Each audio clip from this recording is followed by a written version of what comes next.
guys, it's Autumn Rain with Beyond the Record, and today I have R&B soul artist Keeyen Martin here with me today. How are you doing today, Keeyen? I'm doing excellent, doing excellent. How about yourself? I'm good. I'm good. So I want to know, how did you get started in this beautiful musical journey that you're in right now? Sure. I grew up a church kid, a PK. So, I'm one of those that, every day of my life was church. It was music, some type of rehearsal. And that, was pretty much synonymous to being in school. I love music classes, choral classes, any type of talent shows.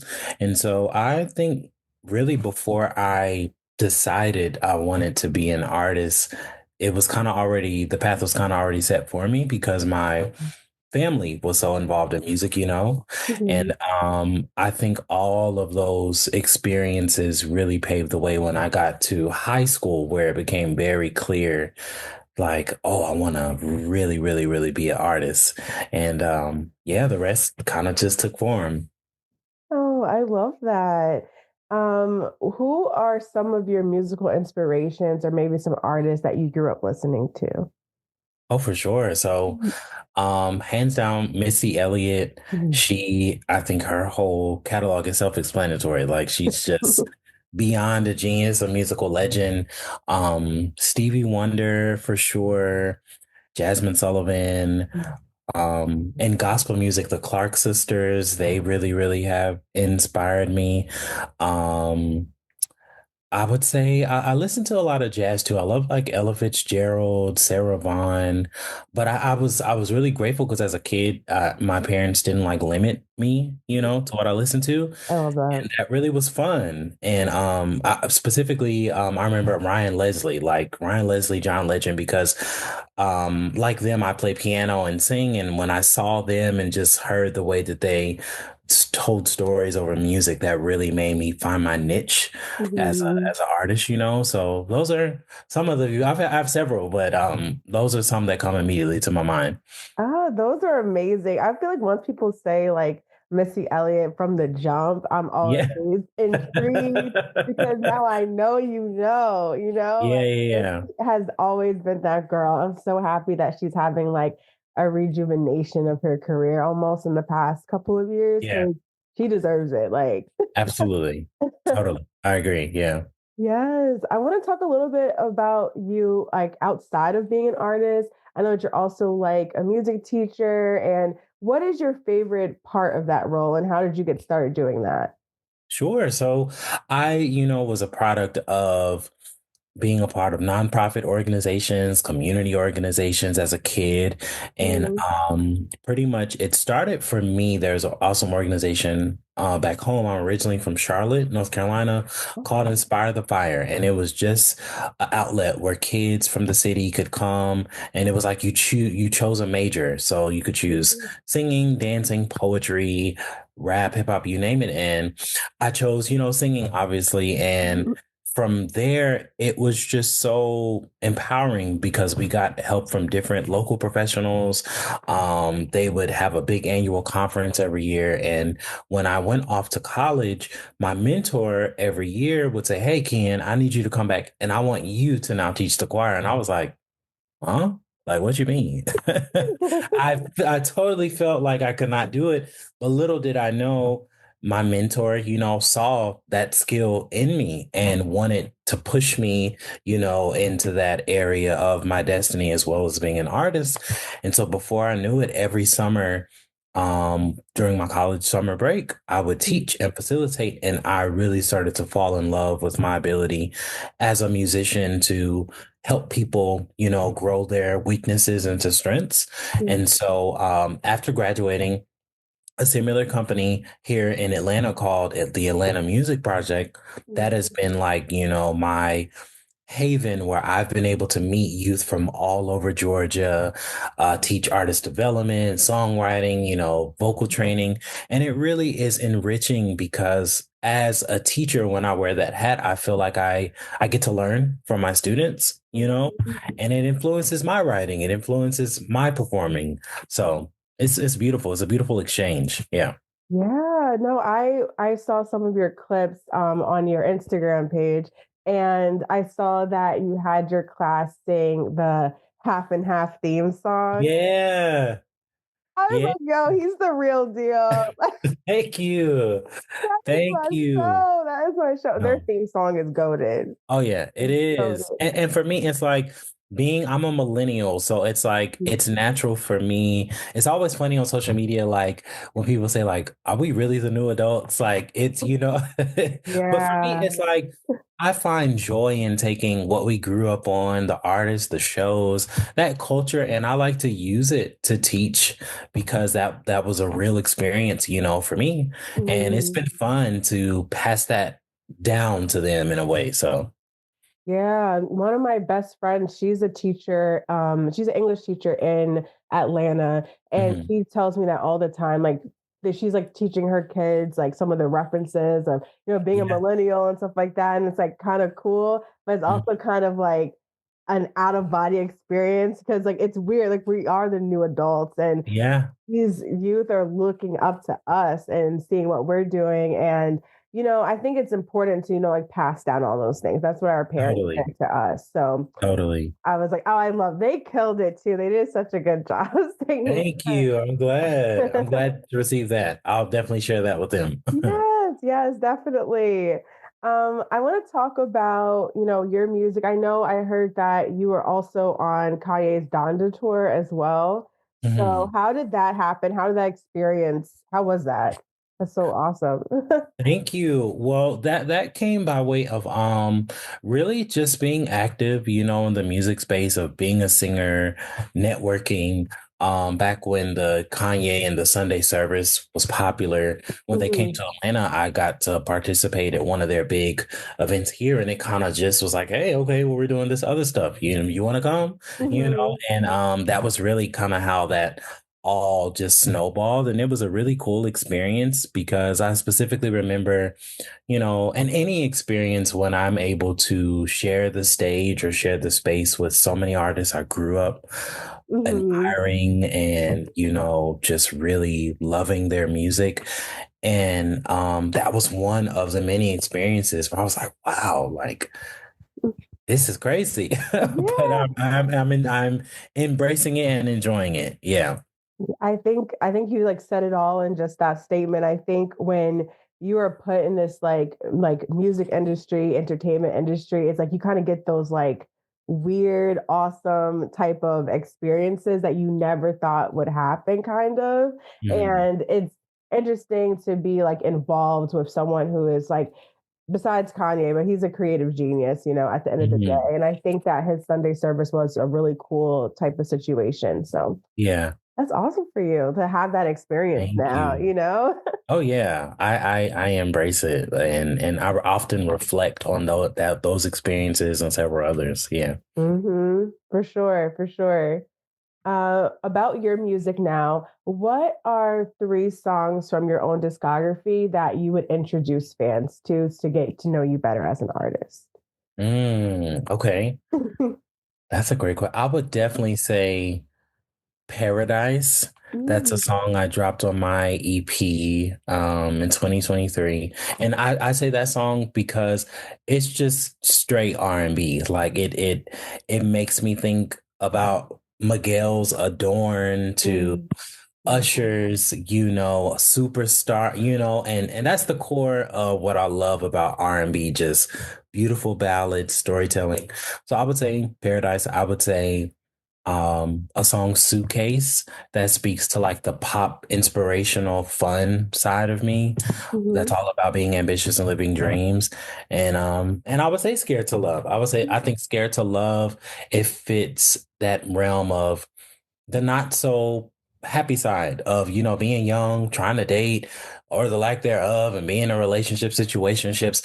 And that song was a real life experience, that really, I think, captures the kind of odd space that I think a lot of people are in, where it's like mhm.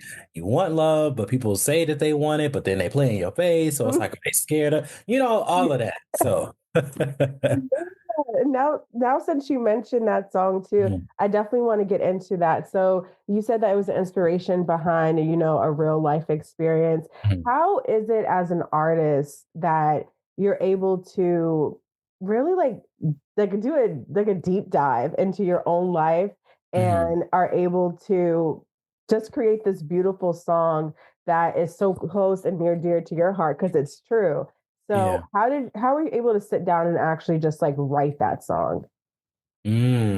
Well, for me, I'm naturally the type of person I try to do a lot of, self-reflection. I Mhm. try to really assess, my strengths, my weaknesses, just to work on me as a person. And I Mhm. think the area when you think about romance and love, um, it takes a very, very, very strong person to over and over again allow themselves to be vulnerable. Because a lot of times when you open up yourself to somebody and they don't do well, you shut down, you build up bridges, up walls, you got trust issues. You know what I'm saying? Mhm.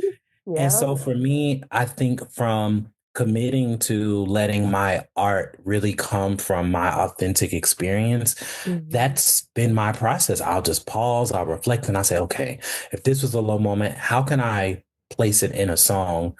Because it may connect with a listener, it may connect with another person's experience.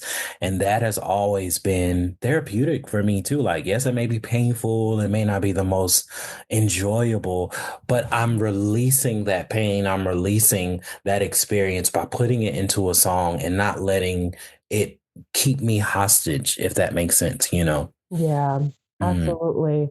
Absolutely. I think it's such a and that gets in kind of into our hot topic and then we'll like venture back into more questions. Yeah.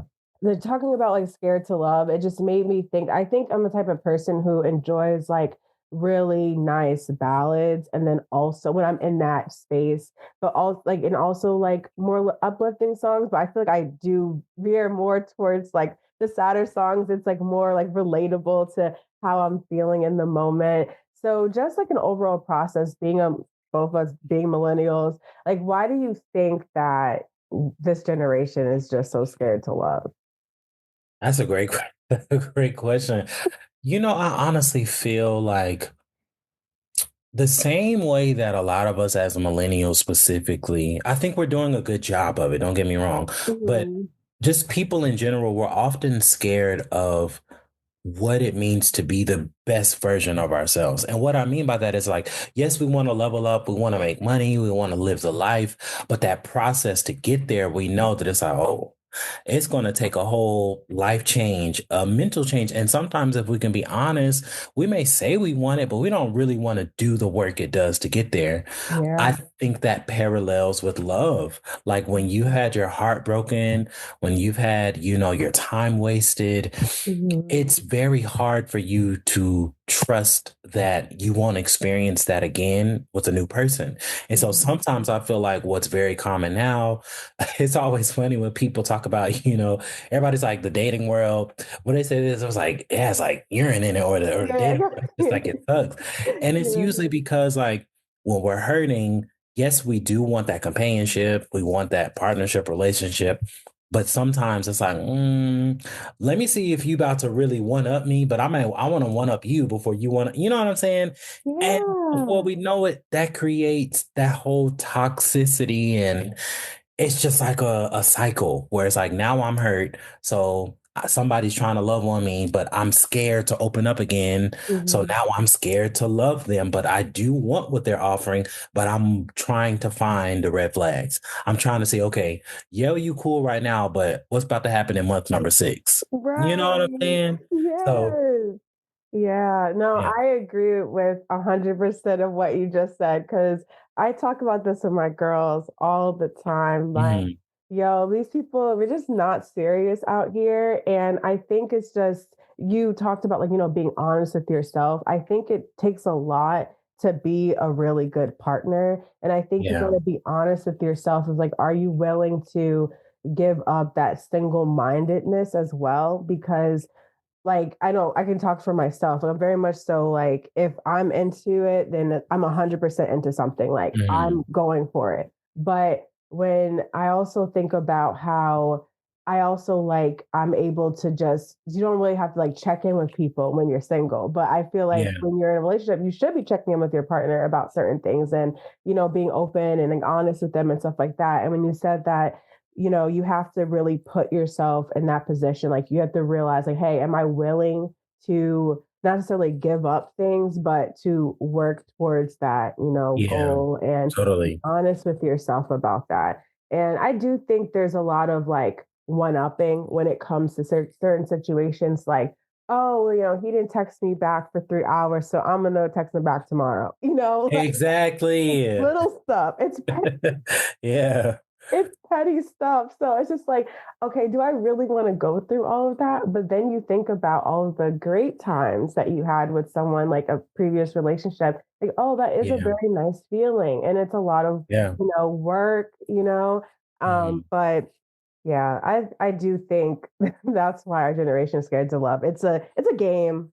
Yeah. It's a It's a game. game. And But somebody has to make a decision and say, okay, I want to end the game. I want to win the game. Like, and it's okay.